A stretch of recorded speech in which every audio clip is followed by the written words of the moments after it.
Assalamualaikum warahmatullahi wabarakatuh. Halo semuanya.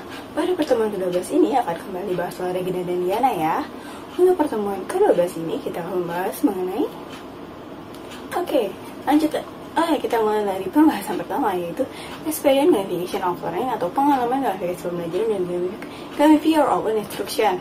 Pada pembahasan pertama ini kita akan belajar bagaimana membuat instruksi gamifikasi. Langkah pertama yaitu memilih instruksi yang akan digamifikasi. Untuk yang pertama kali membuat instruksi gamifikasi, perlu untuk memilih pelajaran yang tepat ya. Itu sangat penting. Kenapa? Karena beberapa instruksi tidak mudah untuk digamifikasikan. Hal ini karena adanya berbagai instruksi, konten, dan karakter lainnya. Maka berikut ini adalah ciri-ciri jenis instruksi yang membuat sistem gamifikasi dianggap sulit. Yang pertama yaitu kompleksitas konten. Jika instruksi tentang teori yang rumit atau terlalu kompleks, hal ini membuat sulit dipahami. Karenanya, perlu diubah menjadi mudah dipahami. Yang kedua yaitu lingkup instruksi. Lingkup instruksi mempengaruhi kompleksitas dan perbedaan tingkat kesulitan dari gamifikasi.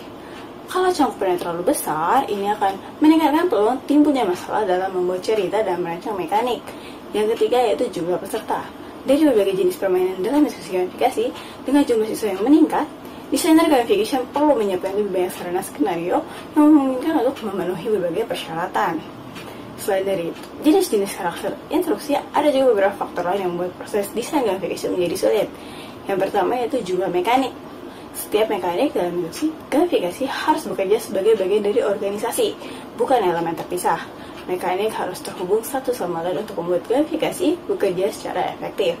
Dari alasan ini, jumlah mekanik harus dipertimbangkan dengan hati-hati.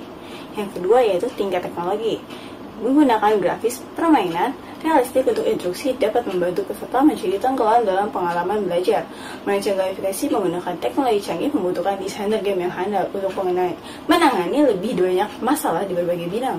Karenanya, untuk pemula disarankan untuk menggunakan teknologi dan sumber daya yang dikenal dan sudah tersedia. Meskipun instruksi gamifikasi masih mungkin dilakukan dengan banyak mekanisme permainan atau teknologi canggih, gak disarankan ya untuk melibatkan struktur yang kompleks yang bisa menciptakan kondisi yang tidak terkendali. Memiliki terlalu banyak mekanisme bukan satu-satunya masalah.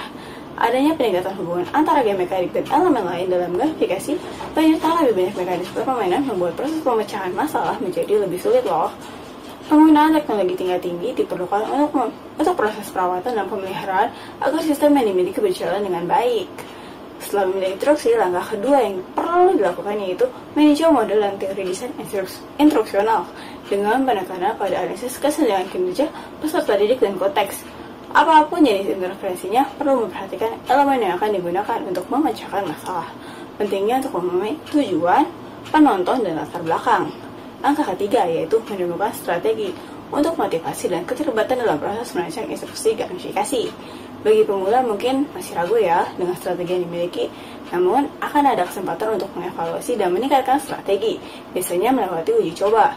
Jika strategi yang digunakan sudah sesuai analisis yang dilakukan, maka akan memiliki presentase kebersihan yang lebih tinggi. Setelah mengumpulkan pengetahuan praktis tentang gamifikasi, evaluasi strategis dapat lebih cepat dan lebih efektif. Setelah menjalankan program instruksional gamifikasi yang pertama, akan timbul berbagai umpan balik yang diterima. Dari umpan balik itu akan memicu berbagai ide yang baru yang pastinya meningkatkan pengalaman kita dalam menciptakan sistem gamifikasi di bidang pendidikan. Oke, sekian untuk materi 12.1 dan 12.2. Untuk materi 12.3 sampai 12.5 akan dibawakan oleh Diana. Diana, silakan lanjutkan. Kita akan masuk ke materi selanjutnya, yaitu Dangerous Gamification. Perilaku pemain dalam gamifikasi terkadang tidak dapat diprediksi. Pemain cenderung menemukan cara yang lebih efisien untuk mencapai tujuan mereka. Pemain yang menemukan cara baru dalam bermain mungkin berlawanan dengan konsep desainer atau pendidik gamifikasi. Namun, yang lebih penting, beberapa cara yang ditemukan oleh para pemain dapat meningkatkan risiko kegagalan dari gamifikasi.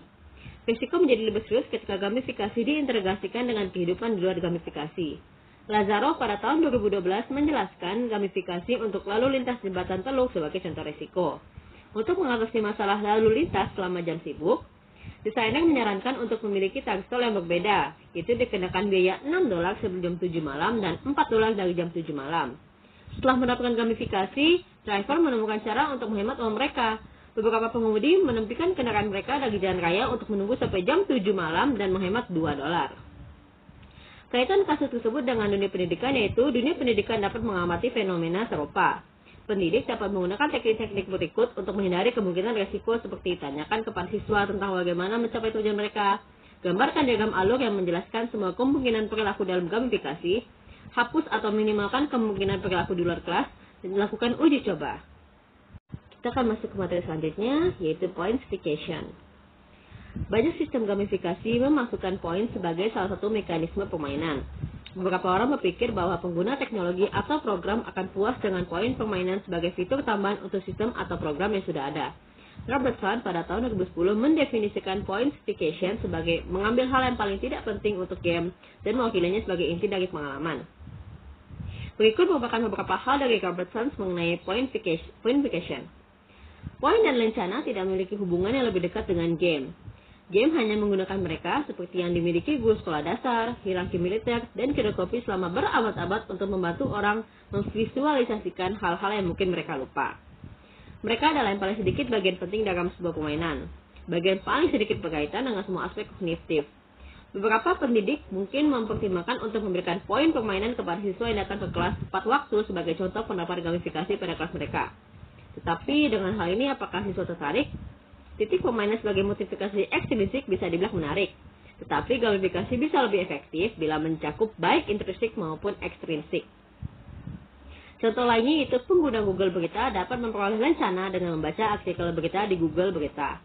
Namun, ada begitu banyak lencana dan untuk meraih lencana tersebut juga bisa dinilai mudah atau tidak sulit. Akibatnya, pengguna merasa bahwa lencana itu tidak berharga. Mereka tidak bisa merasakan pencapaian dan kesenangan. Google sepertinya telah memberikan fakta bahwa orang menganggap makna barang virtual lebih penting daripada item virtual itu sendiri. Materi selanjutnya yaitu justification. Bagaimana ya aturan gamifikasi dalam dunia pembelajaran dan pendidikan? Pada umumnya, tenaga pengajar atau pendidik dapat membuat beberapa aturan ketika siswa berpartisipasi dalam sistem pembelajaran berbasis gamifikasi. Namun, terdapat beberapa aturan yang dapat bertentangan dengan siswa dikarenakan permasalahan lingkungan sosial, budaya, tingkat intelijen, dan kondisi fisik mereka. Tenaga pengajar atau pendidik perlu memeriksa aturan permainan dalam hal pembenaran ketika mereka membuat sistem gamifikasi tersebut. Mereka harus meninjau data tentang audiens target mereka, yaitu siswa itu sendiri. Jika sulit untuk menghapus aturan yang dapat bertentangan dengan beberapa siswa, pengajar atau pendidik harus mempertimbangkan beberapa hal termasuk alternatif yang dapat opsional dipilih oleh setiap siswa. Jenis lain dari masalah pembenaran dikaitkan dengan kemungkinan menginduksi siswa untuk memilih tindakan atau kecenderungan tertentu yang tidak terkait dengan tujuan gamifikasi. Misalnya, ketika pendidikan berbasis gamifikasi termasuk sarana untuk membentuk preferensi siswa pada komputer atau tablet tertentu, beberapa orang, termasuk siswa, dapat mengangkat masalah pembenaran seperti hal alternatif lainnya yang sudah disinggung sebelumnya.